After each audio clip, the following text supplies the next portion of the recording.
Hello. कल की जो क्लास थी उसके अंदर अपन ने श्वसन तंत्र को कंप्लीट किया था। लास्ट में कुछ आपने रोगों के बारे में नोट किया था। एक आपने शब्द लिखा था वहाँ पे कि जो गोताखोर पानी के अंदर उतरते हैं वो अपने साथ ऑक्सीजन के साथ हीलियम गैस का उपयोग करते हैं। एक आपने कल की क्लास में पढ़ा था कि जो पहाड़ों पर चढ़ते हैं, पर्वतारोही होते हैं, तो जैसे जैसे ऊंचाई पे जाते हैं तो वातावरण के अंदर ऑक्सीजन की मात्रा और जब कम होती है तो उनको सांस लेने में प्रॉब्लम होती है। और वहां पे एक शब्द आपने यूज किया था, हाइपोक्सिया। एक चीज आपने नोट की थी कल की क्लास में कि जो लोग पत्थर घिसाई का काम करते हैं, कोयले की खानों में काम करते हैं, तो उनके फेफड़ों में कोयले की डस्ट के साथ में पत्थर की डस्ट, उस रोग का नाम था या सिलिकोसिस या उसे एस्बेस्टोसिस कहते हैं। कल की क्लास में आपने एक रोग पढ़ा था, प्लूरोसी रोग के कारण फेफड़ों में संक्रमित द्रव जमा हो जाता है। कल की ही क्लास में आपने एक पॉइंट पढ़ा था जिसमें नाम आया था जूनोटिक डिजीज, ऐसे रोग जो पशुओं से मानव में फैलते हैं, जिसमें एक नाम आया था सारस, एक नाम आया था कोविड। ये कुछ रोगों की श्रेणियां थी और कल की क्लास को अपन ने फिनिश कर लिया था। और कल की क्लास के बाद में आज अपने पास में नया टॉपिक रहेगा। टॉपिक आप लोग चित्र देख करके पहचान गए होंगे, और ये पूरा डाइजेस्टिव सिस्टम, पाचन तंत्र रहेगा। मानव शरीर के अंदर पाचन तंत्र पे अपन चले तो पाचन तंत्र में मुख्य मुख्य अंग कौन से है, क्या क्या कार्य करते हैं, तो उसकी स्ट्रक्चर मैं दिखा रहा हूं। ये मनुष्य का एकदम रियल स्ट्रक्चर है। सामने से पर्दा हटा दो, ये पूरे अंदर की तरफ स्ट्रक्चर संरचनाएं दिखती है। इधर की तरफ ये जो अंग दिख रहा है, ये अंग वैसे फेफड़ा है, और इधर की तरफ फेफड़ा नहीं दिखा, देखो थोड़ा थोड़ा सा दिख रहा है, ऊपर रक्त की नलियां आ गई है। और ये अंग दिख रहा है, ये मानव का हृदय है, हार्ट है। और हार्ट आप देखोगे तो बीच में नहीं होकर के थोड़ा सा लेफ्ट साइड में होता है, तो ये बीच में नहीं है, थोड़ा सा लेफ्ट साइड में पाया जाता है, और बाकी दोनों फेफड़े पाए जाते हैं। फेफड़ों के नीचे की तरफ ये जो, इसका नाम है डायफ्राम। और डायफ्राम कल भी आपने पढ़ा था कि जब श्वास लेते हैं, छोड़ते हैं, तो उसमें 75% भूमिका अदा करने का काम डायफ्राम करता है। और इस डायफ्राम का निर्माण होता है मानव शरीर के अंदर। ये जो डायफ्राम है, इस डायफ्राम का निर्माण किससे होता है? आपने लिखा था कंकाली पेशियों से इसका निर्माण होता है, कंकाली पेशियों से इसका निर्माण होता है। अब ये जो अंग दिख रहा है, बड़ा सा अंग, ये वाला अंग, ये मानव शरीर के अंदर की सबसे बड़ी ग्रंथि है, शरीर के अंदर का सबसे बड़ा अंग भी है, और इस अंग का नाम है यकृत। इस अंग को कहते हैं लीवर। इस अंग को शरीर की ग्लूकोज फैक्ट्री भी कहते हैं। अपन जितना भी भोजन करते हैं उसका पाचन होता है, और पचित भोजन इस लीवर में, यकृत में जाकर के स्टोर होता है, इसलिए इसे ग्लूकोज की फैक्ट्री कहते हैं। इसे ग्लूकोज फैक्ट्री के नाम से जानते हैं। और ग्लूकोज फैक्ट्री के साथ अपने शरीर में जितने भी केमिकल, चाहे एसिड ज्यादा हो चाहे बेस हो, सभी को बैलेंस करने का काम यकृत करता है। इसलिए यकृत को मानव शरीर की जैव रसायनशाला भी कहते हैं, बायो केमिस्ट्री लैब के नाम से जानते हैं। इस यकृत को कहते हैं जैव रसायनशाला, जैव रसायनशाला, जैव रसायनशाला के नाम से भी जानते हैं। फिर आप देखोगे इधर की तरफ ये जो अंग दिख रहा है नीचे की तरफ, ये अंग है आमाशय। इस आमाशय के अंदर दो फाटक होते हैं। जैसे ही भोजन यहां से एंट्री करता है तो वहां पे होता है पाइलोरिक और कार्डियक, दो इसमें फाटक पाए जाते हैं। तो इस संरचना का नाम है आमाशय। आमाशय में पाई जाती है जठर ग्रंथियां, और इन जठर ग्रंथियों से, जठर कोशिकाओं से, जठर ग्रंथियों से हाइड्रोक्लोरिक अम्ल निकलता है, जिसको अपन जठर रस के नाम से जानते हैं।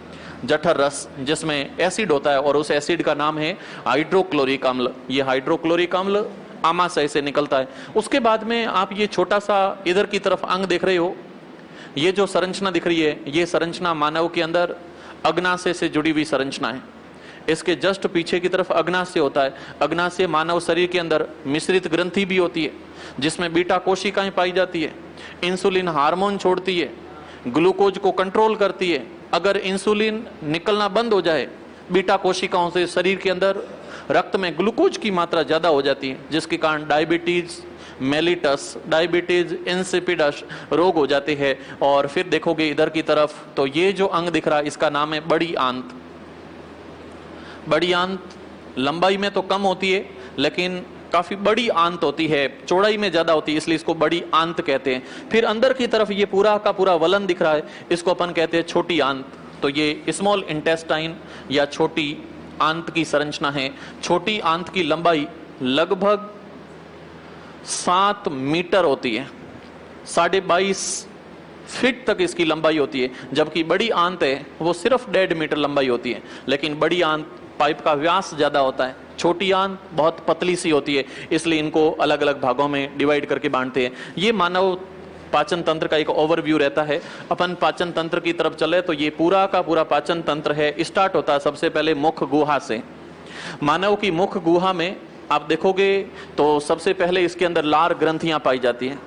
लार ग्रंथियां एनी टाइम मुंह के अंदर लार छोड़ती रहती है, मुंह में लार निकलती रहती है। लार को छोड़ने के लिए 3 लार ग्रंथियां राइट साइड में, 3 लार ग्रंथियां लेफ्ट साइड में पाई जाती हैं।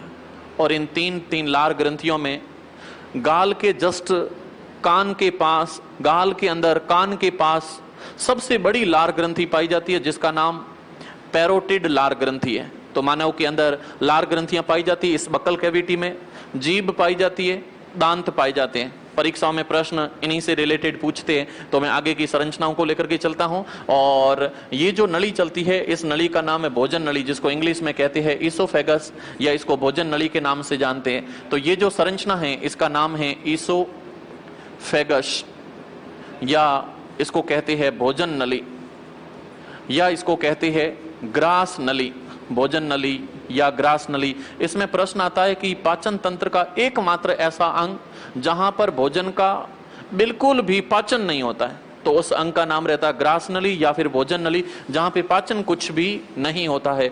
कल की क्लास में आपने लिखा था कि इस कंठ के अंदर एक अंग पाया जाता है जिसको अपन एपिग्लोटिस कहते हैं, और उस एपिग्लोटिस को शरीर के अंदर ट्रैफिक पॉलिश के नाम से जानते हैं। वो संरचना यहीं पाई जाती है। उसके साथ में कल परसों आपने लिखा था कि मानव के अंदर स्वर यंत्र पाया जाता है इस ग्रसनी भाग में, जिसको अपन लैरिंक्स के नाम से जानते हैं। तो फेरिंक्स भाग में अंग पाया जाता है जिसको लैरिंक्स कहते हैं, और लैरिंक्स में पुरुषों के अंदर एडम्स एप्पल विकसित होते हैं। मादाओं में एडम्स एप्पल विकसित नहीं होती है, तो आवाज में धीमापन रहता है, आवाज में प्रबलता रहती है, तो वो सब इस लैरिंक्स पे डिपेंड करता है। आप साइड में देखोगे एक छोटा सा अंग इधर की तरफ दिखाई दे रहा है, और इस अंग का नाम है स्प्लीन। इसको कहते हैं प्लीहा, इसी को कहते हैं तिल्ली। और ये मानव शरीर में एबनॉर्मल कंडीशन के अंदर ब्लड को स्टोर करके रखने का काम करता है, इसलिए इस प्लीहा को, स्प्लीन को, प्लीहा को शरीर का ब्लड बैंक भी कहते हैं। मानव शरीर के अंदर ब्लड बैंक आपने पढ़ा भी है, ब्लड बैंक के नाम से इसको जाना जाता है। ब्लड बैंक, मानव शरीर के अंदर ब्लड बैंक इस स्प्लीन को कहते हैं। बाकी सारे अंग एक एक अपन चलते रहेंगे, एक एक अंग को पढ़ते रहेंगे। आप इस स्ट्रक्चर के अंदर देख रहे हो, ये सारी की सारी सलाइवरी ग्लैंड्स हैं, लार ग्रंथियां। मानव के अंदर लार ग्रंथियां टोटल 6 पाई जाती हैं। 3 होती है, तो अपन कहते हैं 3 जोड़ियां पाई जाती हैं, टोटल 6 पाई जाती है। और इन 6 लार ग्रंथियों में जो कान के पास में लार ग्रंथियां पाई जाती है, इसको कहते हैं पैरोटिड ग्रंथि। और ये पैरोटिड ग्रंथि सबसे बड़ी लार ग्रंथियों में शामिल होती है। तो ये पैरोटिड ग्रंथि जो कि सबसे बड़ी लार ग्रंथि है, सबसे बड़ी लार ग्रंथि होती है। इधर की तरफ देखोगे तो जीभ के आगे के हिस्से पर जो ग्रंथि पाई जाती है, और एक पीछे की तरफ पाई जाती है। आगे की तरफ ग्रंथि है उसका नाम है अधोजंब ग्रंथि, और पीछे की तरफ होती है उसको कहते हैं अधोजिह्वा ग्रंथि। इंग्लिश में एक को कहते हैं सबलिंगुअल और दूसरे को कहते हैं सब मैंडिबुलर, तो ये अलग अलग नाम होता है। तो एक का नाम है अधोजंब ग्रंथि, अधोजंब ग्रंथि, और तीसरी ग्रंथि सब लिंगुअल के बाद में सब मैंडिबुलर, इसको कहते हैं अधोजिह्वा ग्रंथि, अधोजिह्वा ग्रंथि के नाम से जानते हैं। टोटल लार ग्रंथियां यहाँ पर 3 जोड़ी पाई जाती है, 3 जोड़ी लार ग्रंथियां पाई जाती है मानव शरीर के अंदर। इन 3 जोड़ी लार ग्रंथियों से निकलने वाले रस को लार रस कहते हैं, जिसमें 2 केमिकल पाए जाते हैं। एक का नाम होता है टाइलिन, दूसरे का नाम होता है एमाइलेज। एक इसमें लार ग्रंथियों से निकलने वाली जो लार रस होती है, इस लार रस में 2 पदार्थ पाए जाते हैं। एक का नाम है एमाइलेज, एमाइलेज, दूसरे का नाम होता है टायलिन, एमाइलेज और टाइलिन पाया जाता है। इन लार ग्रंथियों से एक केमिकल निकलता है जिसका नाम है लाइसोजाइम, लाइसोजाइम। और ये लाइसोजाइम भोजन के साथ में जितने भी छोटे जीवाणु हैं उनको नष्ट करने का काम करता है। दूध जब दही में कन्वर्ट होता है तो उसमें एक जीवाणु होता है लैक्टोबैसिलस, उस लैक्टोबैसिलस को भी नष्ट करने का काम लाइसोजाइम जो लार के अंदर पाया जाता है वो करता है। इस एमाइलेज और टाइलिन इनका निर्माण होता है लार के अंदर। जो मुंह के अंदर लार निकलती है उसमें दो केमिकल होते हैं, एक का नाम है एमाइलेज, दूसरे का नाम टाइलिन। और अपन जब भोजन ग्रहण करते हैं तो भोजन में कार्बोहाइड्रेट, प्रोटीन, वसा, खनिज लवण, विटामिन, जल ये सब पाए जाते हैं। लेकिन जो कार्बोहाइड्रेट है उसका 30% पाचन किसका? कार्बोहाइड्रेट का। कार्बोहाइड्रेट का 30% पाचन इस लार रस के माध्यम से मानव के मुख में होता है। एक तो ये पॉइंट आता है। अगला पॉइंट आता है कि इस कार्बोहाइड्रेट का जब 30% पाचन होता है तो किस पदार्थ का निर्माण होता है? तो जब यहां पे पाचन होता है तो पाचन के बाद में जो पदार्थ बनता है उस पदार्थ का नाम होता है माल्टोज। साथ में एक पदार्थ बनता है डेक्स्ट्रीन, डेक्स्ट्रीन के नाम से भी जानते हैं। तो यहां से मुख्य रूप से पदार्थ बनता है माल्टोज। और माल्टोज जो संरचना है उसमें दो ग्लूकोज जुड़े रहते हैं। दो ग्लूकोज इकाइयां आपस में जुड़ती है, एक माल्टोज का निर्माण होता है।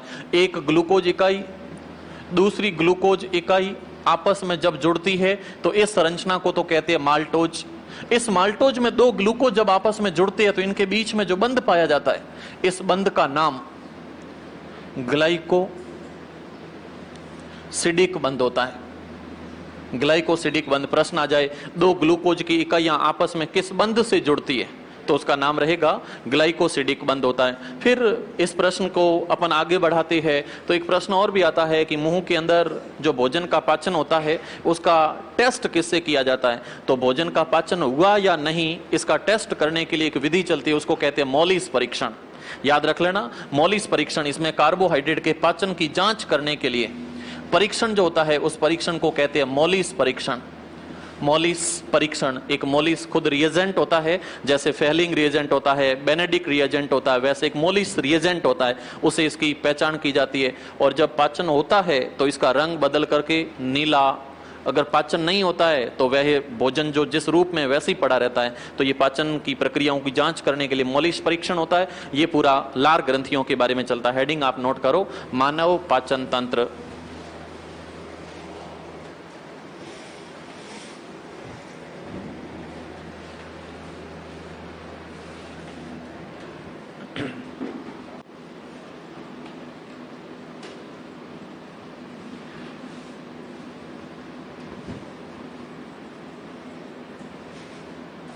मानव पाचन तंत्र। पाचन तंत्र के अंदर दो शाखाओं में इसको अपन डिवाइड करते हैं। एक तो पाचन के अंग पाई जाती है और कुछ पाचन की ग्रंथियां पाई जाती हैं। पाचक ग्रंथियां। मानव शरीर में पाचन ग्रंथियों के अंदर 3 ग्रंथियां रहती है, जिसमें पहली ग्रंथि का नाम लार रस ग्रंथियां,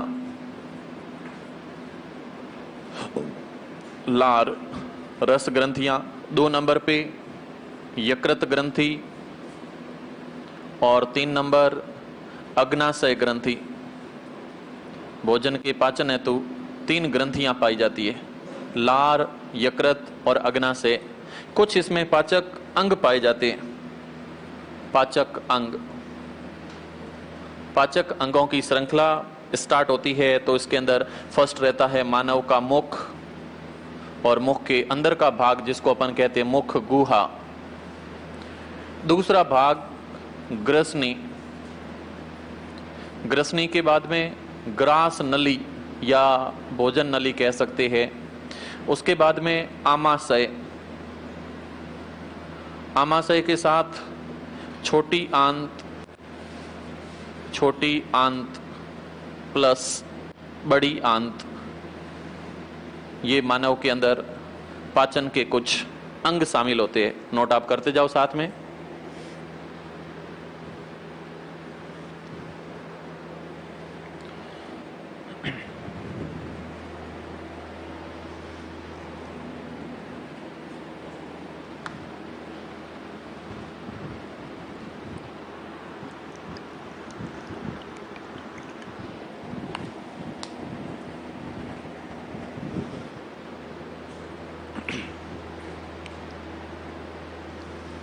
अगला पॉइंट नेक्स्ट नोट करो, लार ग्रंथियां।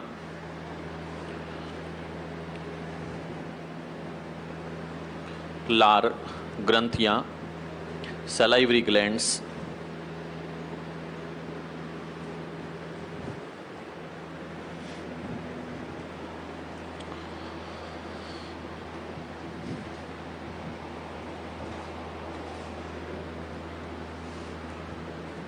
हेडिंग आपने नोट की है लार ग्रंथियां। अंग्रेज इसको कहती है सलाइवरी ग्लैंड्स, सैलिवरी ग्लैंड्स, लार ग्रंथियां। लोकेशन क्या रहती है ग्रंथियों की, तो आप इसको यहां से देख सकते हो लोकेशन के हिसाब से।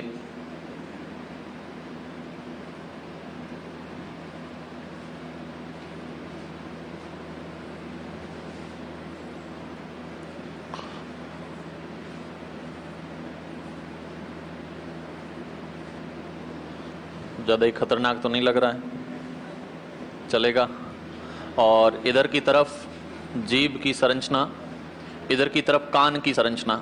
जस्ट कान की संरचना के पास में देखोगे यहां पे ग्रंथि पाई जाती है और इस ग्रंथि को पैरोटिड ग्रंथि कहते हैं। इधर की तरफ अधोजंब ग्रंथि पाई जाती है, कुछ पीछे की तरफ पाई जाती है, इसको अधोजिह्वा ग्रंथि के नाम से जानते हैं। ये 3 लार ग्रंथियां पाई जाती है। इसका अपन नोमेनक्लेचर करें तो इस ग्रंथि का नाम है पैरोटिड ग्रंथि। पैरोटिड, पैरोटिड के पास में लिखते हैं कि सबसे बड़ी लार ग्रंथि है, सबसे बड़ी लार ग्रंथि। लार ग्रंथियां पढ़ रही है तो सबसे बड़ी होती है। इसका नाम है अधो, क्या हो जाएगा, जिह्वा ग्रंथि, या इंग्लिश में इसको कहते हैं सब मैंडिबुलर, सब मैंडिबुलर ग्लैंड के नाम से जानते हैं। इधर की तरफ ग्रंथि, इसका नाम है अधोजंब ग्रंथि, अधोजंब ग्रंथि। अधोजंब को कहते हैं सब लिंगुअल ग्लैंड्स, सब लिंगुअल ग्लैंड के नाम से, और उसका नाम है पैरोटिड ग्लैंड। एक बार तो आप इसका डायग्राम नोट कर लो, फिर आगे लेके चलते हैं।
चित्र बनाने के बाद लार रस, उधर मैंने साइड में लिखा है, आप चित्र के नीचे नोट कर लेना। लार रस में 2 पदार्थ होते हैं, पाचक एंजाइम भी होते हैं और संक्रमण रोधी कुछ पदार्थ भी पाए जाते हैं लार रस में। चित्र के नीचे आप इसको भी नोट कर लोगे।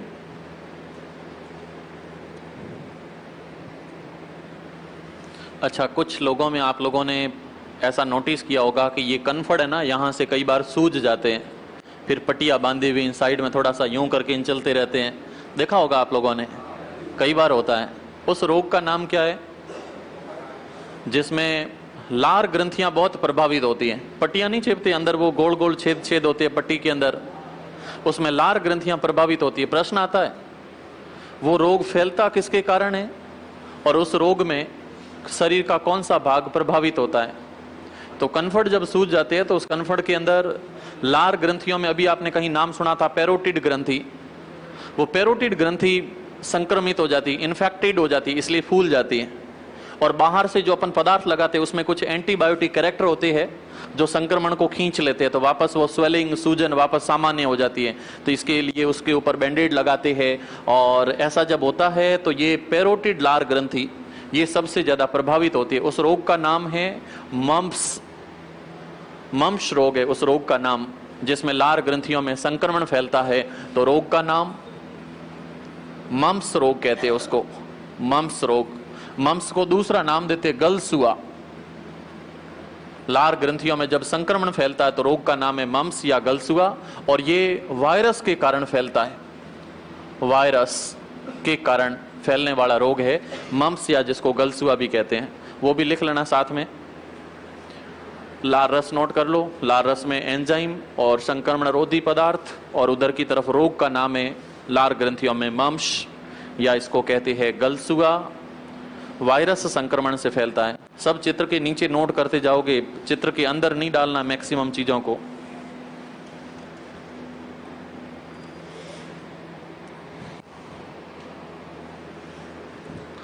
स्पीड का झंझट ही हटा दिया।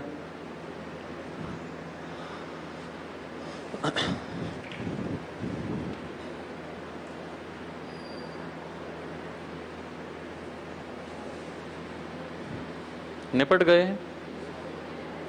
क्या बात है, बहुत शानदार स्पीड के साथ में लिख रहे हो। अच्छा, कुछ गरीब अभी भी चल रहे हैं।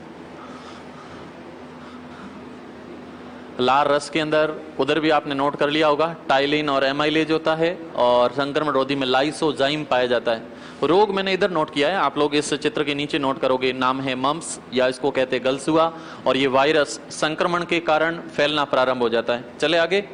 नेक्स्ट आप नोट करो, लार रस के कार्य। अगली हेडिंग, लार रस के कार्य। क्या काम करता है लार रस? भोजन के किस घटक का पाचन करता है? किसका पाचन करता है? अच्छा, कार्बोहाइड्रेट का कितने % पाचन करता है? अच्छा, पाचन तो होता है, फिर कौन सा पदार्थ बनता है? माल्टोज बनता है। माल्टोज में कौन कौन सी इकाइयां होती है? ग्लूकोज की कितनी इकाइयां होती हैं? अच्छा, 2 इकाइयां पाई जाती है। 2 इकाइयों के बीच में बंध कौन सा होता है? हाँ, ग्लाइकोसिडिक बंध पाया जाता है। अच्छा, इस पाचन की जांच करने के लिए कौन सा पदार्थ था?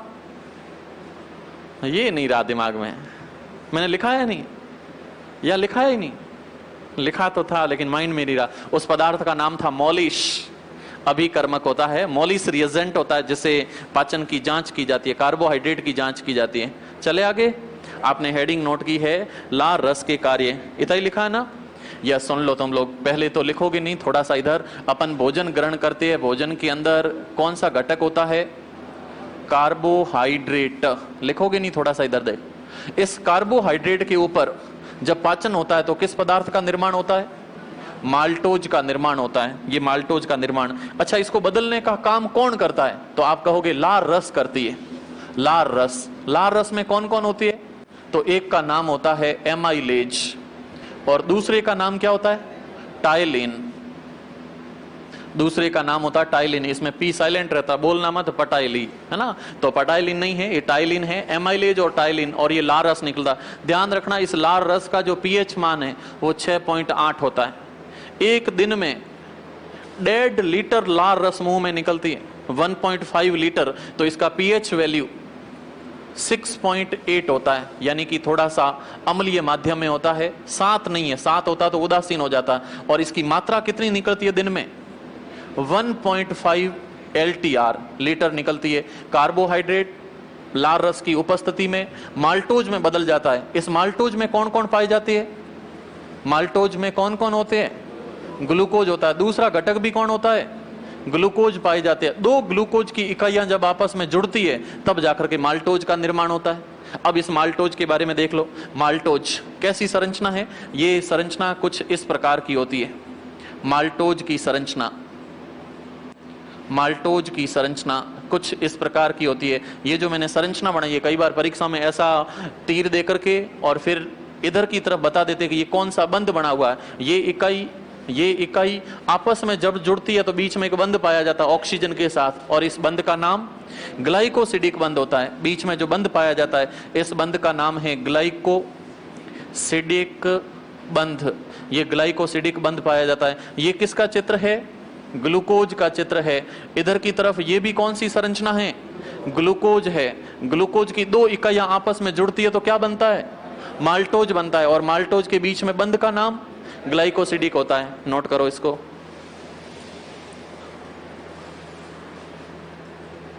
अच्छा, ये पाचन कितने परसेंट होता है? 30% होता है। इसको भी मैं कहीं लिख लेता हूं। लार रस 30% पाचन करती है।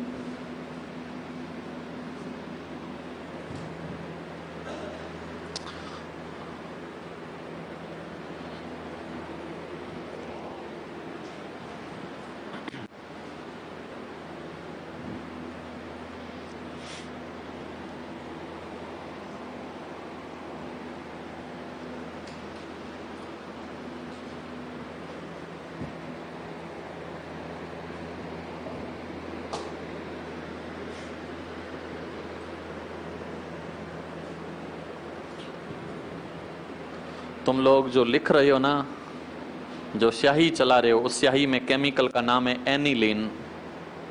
याद रह जाएगा? एनिलीन। बेंजीन रिंग, ऊपर NH2 ग्रुप होता है, एनिलीन। शादी के कार्ड छपते हैं, कार्ड को आप इकट्ठा करके लाते हो तो उसमें एक अलग प्रकार की गंध आती है। वो जो गीली स्याही कार्ड के ऊपर अलग ही स्मेल देती है, उसका कारण एनिलीन होता है। बॉल पेन में सबसे ज्यादा, जेल पेन में भी कुछ मात्रा में होती है। क्या होती है? एनिलीन। मानव मूत्र का पीएच मान कितना था? मानव मूत्र का पीएच मान 6.4 था, और रक्त का पीएच मान 7.4 था।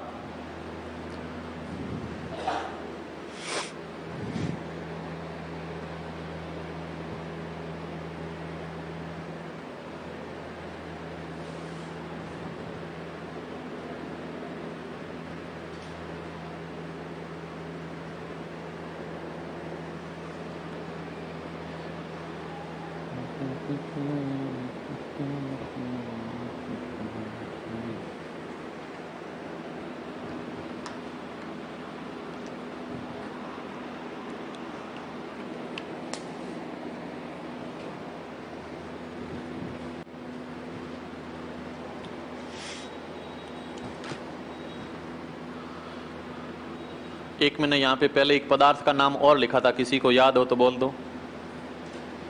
मॉलिश इधर नहीं था। माल्टोज के साथ एक पदार्थ और लिखा था मैंने, वो मुख्य उत्पाद नहीं है इसलिए लिखना उचित नहीं है, लेकिन वो पदार्थ भी बनता है साथ में।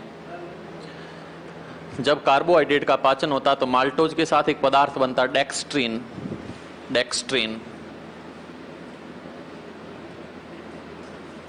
माल्टोज प्लस डेक्स्ट्रीन का निर्माण होता है। चले आगे, सभी ने नोट कर लिया? ओके। पीएच मान थोड़ा सा ध्यान रखना, 6.8 होती है, और दो पदार्थ होते, एक का नाम एमाइलेज और दूसरे का नाम टायलिन है। ग्लूकोज ग्लूकोज जब जुड़ते हैं तो संरचनाओं को आप मिला करके लिखना है ना, कई बार डिस्टेंस रह जाती है। और इस बंध का नाम है बीच में ग्लाइकोसिडिक बंध। ये ग्लाइकोसिडिक बंध से जुड़ जाता है। एक चीज मैंने और भी नोट करवाई थी कि इस कार्बोहाइड्रेट का पाचन हुआ या नहीं, इसकी जांच करने के लिए एक अभिकर्मक काम आता है। क्या नाम था? मॉलिश अभिकर्मक। लिखो अगला पॉइंट, कार्बोहाइड्रेट की जांच। कार्बोहाइड्रेट की जांच, कार्बोहाइड्रेट की जांच किससे करते हैं? मॉलिश अभिकर्मक द्वारा इसकी जांच की जाती है। मॉलिश अभिकर्मक,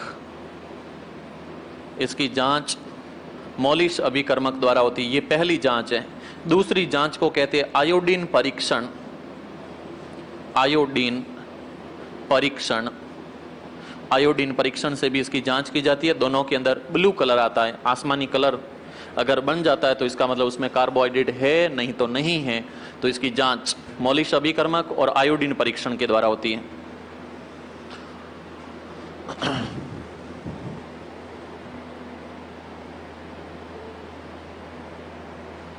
कितनी लार ग्रंथियां पाई जाती है? 3 नहीं होती, 3 जोड़ियां होती है, टोटल 6 पाई जाती हैं। 3 इधर है, 3 इधर है, 6 पाई जाती हैं। जोड़ियां कितनी होती है? 3 पाई जाती है। सबसे बड़ी लार ग्रंथि का नाम पैरोटिड। अच्छा, उस पैरोटिड में संक्रमण से एक रोग फैलता है, हाँ गल्स हुआ, या उसको कहते हैं मम्स रोग कहते हैं। वो किससे फैलता है? वायरस, जीवाणु, कवक या फिर प्रोटोजोआ? वायरस के कारण फैलता है। वायरस के कारण रोग फैलता है और वो प्रभावित होती है। हटा दो इसको। ओके, नेक्स्ट आप नोट करो, मानव दांत की संरचना। मानव दांत की संरचना। मानव दांत की संरचना। मानव दांत की संरचना।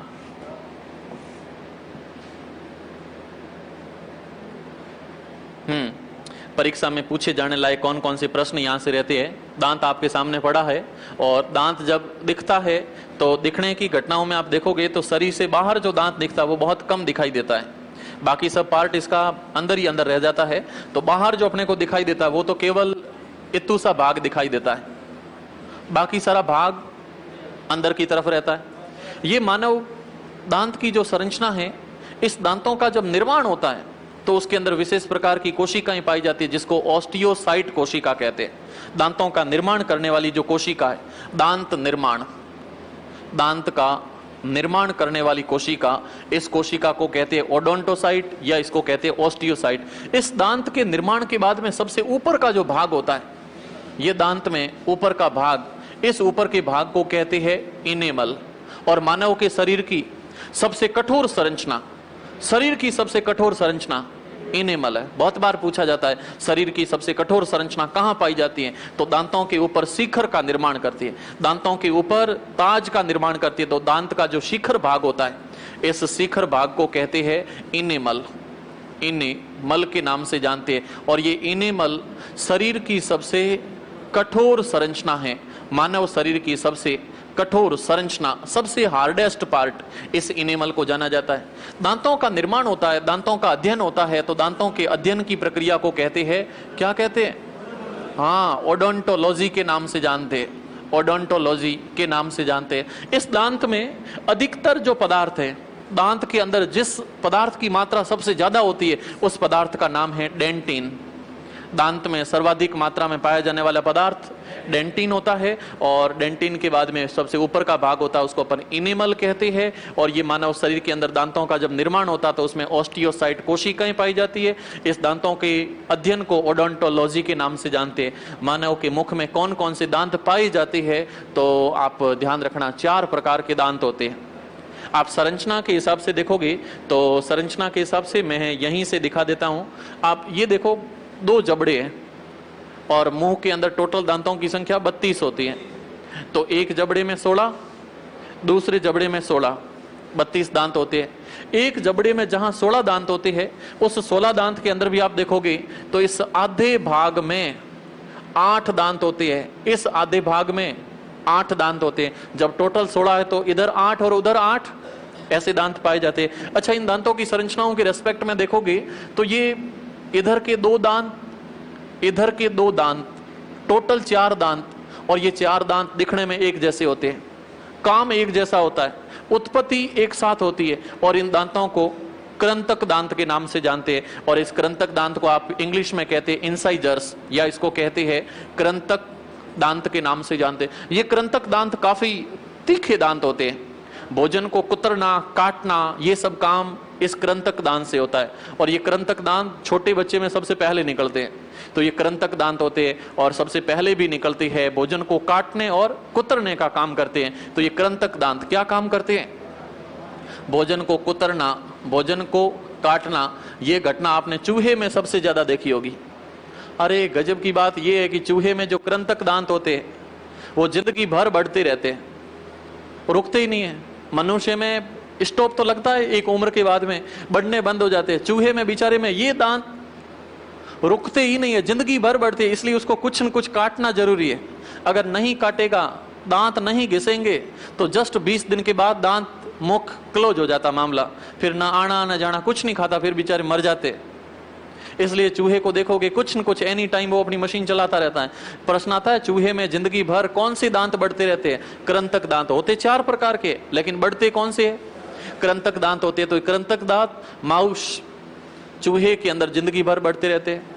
आपने एक संरचना हाथी में देखी होगी, हाथी में जो आगे निकले हुए दांत होते हैं वो भी कृंतक दांत होते हैं, लेकिन वो कृंतक दांत ऊपरी जबड़े के कृंतक दांत होते हैं और उन दांतों को टस्क दांत के नाम से जानते हैं। यही दांत जब एलिफेंट में पाए जाते हैं तो एलिफेंट में इन दांतों को क्या कहते हैं? टस्क दांत के नाम से जानते हैं। और ये टस्क दांत कौन से होते हैं? तो ये ऊपरी जबड़े के दांत होते हैं। ऊपरी जबड़े के कौन से दांत होते हैं? कृंतक दांत होते हैं। ये संरचना इसमें पाई जाती है। फिर आगे की संरचना देखोगे तो आगे की संरचना में आप ये देख सकते हो, इधर का ये एक दांत, इधर का ये एक दांत। कुत्तों में देखना, बिल्ली में देखना, ये दांत बहुत बड़े बड़े से होते हैं। मनुष्य में इतनी संरचना नहीं है। कुत्ते बिल्ली में आप संरचना को देखोगे तो ये इधर का एक दांत, इधर का एक दांत, काफी बड़े दांत होते हैं और इस दांत को कहते हैं कैनाइंस। इसको हिंदी में कहते हैं रदनक के नाम से जानते हैं। प्रश्न आता है मांसाहारियों में कौन सा दांत सबसे ज्यादा विकसित होता है? रदनक दांत सबसे ज्यादा विकसित होता है, जिसको अपन कैनाइंस के नाम से जानते हैं। तो ये है कैनाइंस और इसको कहते हैं रदनक। और ये रदनक मांसाहारियों में सबसे ज्यादा विकसित होते हैं, याद रह जाएगा। इस रदनक का काम है भोजन को चीरना, फाड़ना। भोजन को चीरने और फाड़ने का काम हमेशा रदनक करते हैं। तो रदनक का काम होता है भोजन को चीरना, भोजन को फाड़ना। चबाने का काम कौन करते हैं? तो चबाने का काम ये करते हैं। एक होता है प्रीमोलर और दूसरा होता है मोलर। एक का नाम है अग्र चवर्णक, दूसरे का नाम है चवर्णक। और गजब की बात ये है कि ये जो प्रीमोलर है, जो अग्र चवर्णक है, ये छोटे बच्चों में होते ही नहीं है। प्रश्न आता कौन से दांत छोटे बच्चे में, नवजात शिशुओं में, 8 से 10 साल तक के बच्चों में होते ही नहीं है। तो उस दांत का नाम होता है अग्र चवर्णक। तो इस दांत का नाम है अग्र चवर्णक। और ये अग्र चवर्णक छोटे जो बच्चे होते हैं, चाइल्ड होते हैं, उनके अंदर ये दांत पाए नहीं जाते हैं। और उसके बाद लास्ट के जो दांत है, इन दांतों का नाम है चवर्णक दांत। इसका काम भी भोजन को चबाना, अग्र चवर्णक का काम भी है भोजन को चबाना। आप देखोगे ना, चारों दांत कहीं तीखे, कहीं नुकीले, कहीं चौड़े, कहीं अकलदाढ़ की तरह और चौड़े। सब दांत संरचनाओं में अलग अलग होते हैं। क्या एक जैसे होते हैं? बिच्छू के अंदर, सांप वर्ग में, उनमें दांत लगभग एक जैसे होते हैं। लेकिन मनुष्य के शरीर में देखोगे तो ये दांत अलग अलग होते हैं, दिखने में संरचनाएं अलग होती हैं। इसलिए मानव के दांतों को विषम दंती कहते हैं। समदंती नहीं है, सब दांत एक जैसे नहीं है, सब दांत दिखने में अलग अलग होते हैं। इसलिए मानव के दांत विषम दंती होते हैं, हेटेरोडोंट होते हैं। मानव के दांत दिखने में तो अलग अलग है, लेकिन जैसे ही बच्चा 8, 10, 12, 15 साल के होते तब तक तो गिर करके दोबारा दांत आने स्टार्ट हो जाते हैं। पहले वाले दांत दूध के दांत होते हैं और उन दांतों की संख्या होती है 20। वो गिर जाते हैं, फिर दोबारा आते हैं। और इस हिसाब से जब 2 बार दांत आते हैं तो मानव के दांतों को द्विबार दंती कहते हैं, डाइफोडोंट के नाम से जानते हैं। तो विषम दंती होते हैं, विषम दंती के साथ में द्विबार दंती होते हैं, द्विबार दंती होते हैं। और मानव के दांतों की संरचनाओं को आप देखोगे तो ये देखो, ये मसूड़ों के अंदर इतने सारे धसे हुए पाए जाते हैं। मानव के दांत मसूड़ों में हमेशा धंसे हुए पाए जाते हैं। ऊपर केवल 20% भाग है, 80% भाग धंसा हुआ पाया जाता है। इसलिए मानव के दांतों को गर्त दंती भी कहते हैं। प्रश्न आता मानव के दांत की विशेषता, 1 नंबर विषम दंती, 2 नंबर गर्त दंती, 3 नंबर द्विबार दंती। फिर ऑप्शन दे दिया केवल 1, केवल 2, 1, 2, 3, उपरोक्त में से कोई नहीं। तो कर लोगे इसको। मानव के दांतों में तीनों ही विशेषता पाई जाती है। हेटेरोडोंट होते हैं, डाइफोडोंट होते हैं और थीकोडोंट होते हैं। गर्त दंती होते हैं, द्विबार दंती होते हैं और विषम दंती भी होती है। ये तीनों प्रकार की संरचनाएं पाई जाती है। कितने प्रकार के दांत होते हैं? 4 प्रकार के। कौन कौन से? सबसे पहले कृंतक, फिर रदनक, फिर अग्र चवर्णक और फिर चवर्णक। कौन से दांत छोटे बच्चों में नहीं होते? अग्र चवर्णक। कौन से दांत मांसाहारियों में विकसित होते हैं? रदनक दांत होते हैं। और कौन से दांत भोजन को चीरने फाड़ने का काम रदनक करते हैं, काटने कुतरने का काम हाथी में आगे निकले हुए टस्क दांत कहलाते। कौन से जबड़े के? ऊपरी जबड़े के। कौन से दांत? कृंतक दांत होते हैं। आपने हेडिंग नोट की है, दांत की संरचना।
हल्का सा डायग्राम आप नोट कर लो।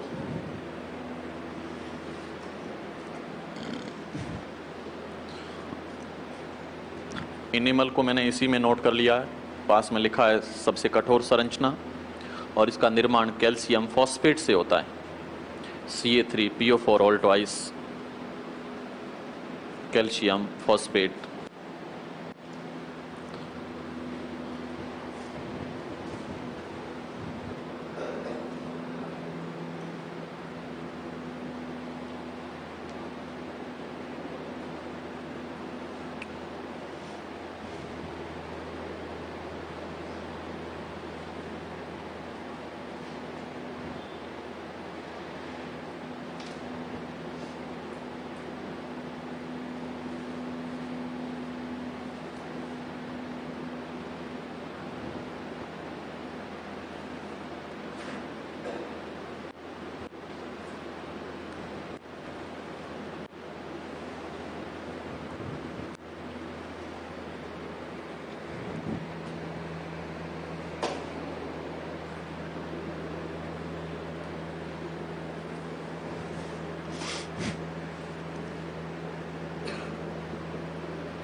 अगला पॉइंट, दांतों की विशेषताएं, कैरेक्टरिस्टिक्स ऑफ ह्यूमन टीथ।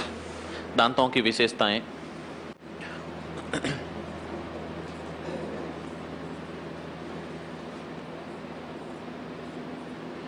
थोड़ा सा ऊपर बाद में नोट करना।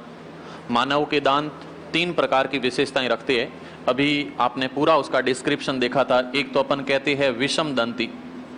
विषम दंती, विषम दंती के लिए इंग्लिश का शब्द यूज होता है हेटेरोडोंट। हेटेरोडोंट कहते हैं, विषम दंती होती है।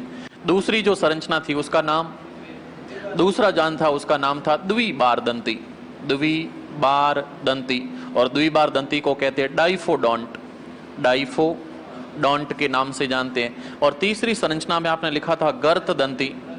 गर्त दंती, या इसको कहते हैं थीकोडोंट। थीकोडोंट कहते हैं। अब इन शब्दों का क्या मीन रहता है तो आप देखोगे आगे की तरफ। विषम दंती का मतलब दांत संरचना में अलग अलग होते हैं। दांत संरचनात्मक रूप से अलग अलग होते हैं।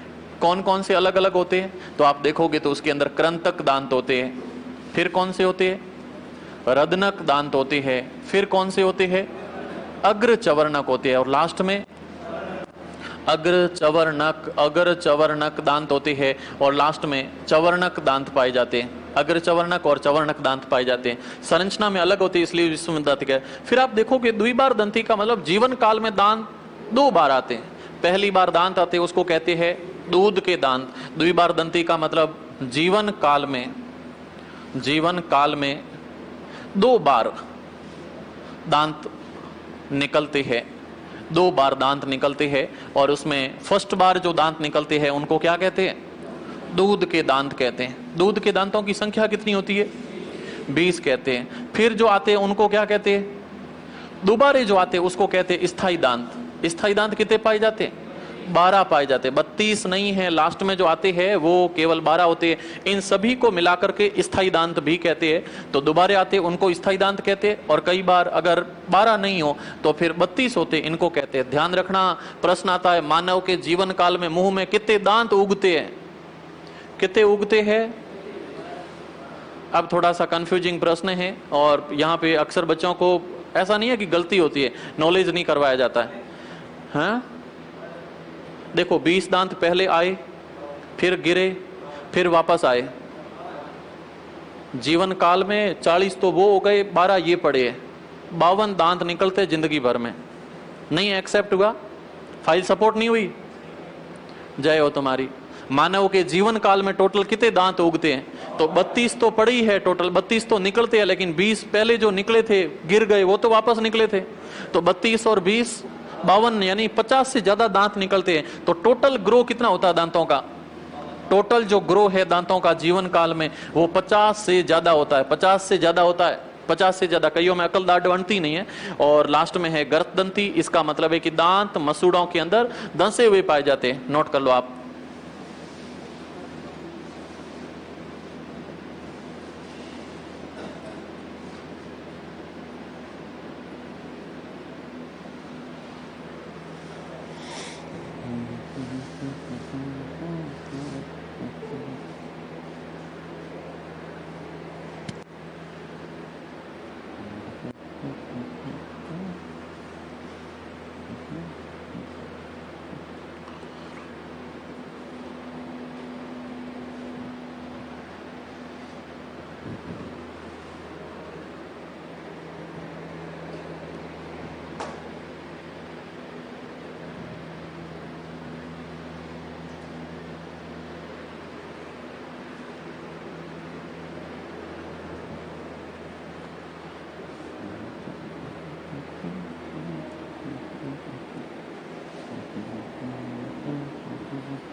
बीच में ना नहीं लिखा ना।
अगला पॉइंट आप नोट करो।